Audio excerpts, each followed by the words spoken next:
Yo, what's going on people? It's your boy Huncho, back at you again with another video. So, it was only literally yesterday we was reporting about a drive-by shooting that had happened in Telford, which resulted in the death of Rayners Lane rapper T Rose, and it looks as if there's been a couple more shootings over the past 24 hours, and one of those shootings has actually resulted in the death of a man. Now, in regards to the shooting that has resulted in a murder, the initial speculation about that shooting is that the victim was another Rayners Lane member. But I gotta give a shout out to my guy Marley Droneys for clearing this one up for me. He would go on to tell me that this situation had nothing to do with any Rayners Lane members, so I want to give a shout out to him.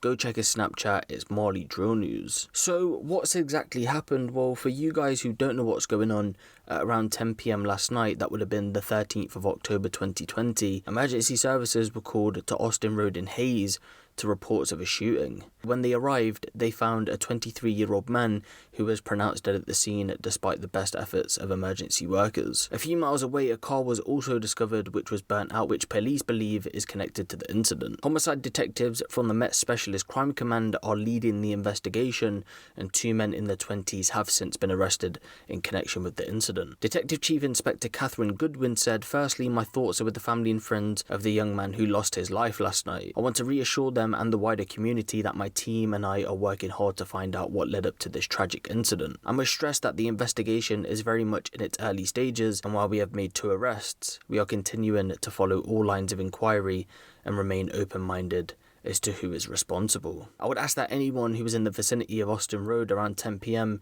and witnessed anything suspicious to get in touch with us. As it stands right now, I'm unsure if the two are still in custody, and I'm unsure of the name of the person who has been murdered in this situation, but at this time I do want to send my condolences out to the family and friends of this 23-year-old man who has been killed. But moving on to our next story, and there's been another shooting, this time in Romford, East London. At around 7:37 AM this morning, that would be the 14th of October 2020, emergency services were called to White Hart Lane in Romford. When they arrived, they found a man in his 30s suffering from a gunshot wound to the leg.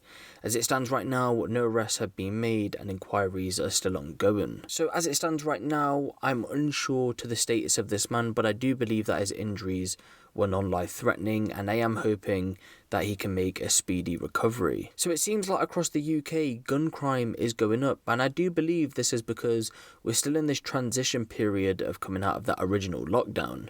I know certain places in the UK are going back into local lockdowns, but overall, people are still going out, and if we do remember not too long ago, higher-ups within the police force did say that they were prepared for a rise in violent crime, which looks like is happening right now. That's why we're seeing a lot of these shootings and stabbings and violent crime in general rising. But yeah, let me know what you guys think of this in the comment section below. Give the video a little like, and if you want the latest drill, street and music news out of the UK, be sure to hit the subscribe button and the notification bell. It's been your boy Huncho, and I'm out.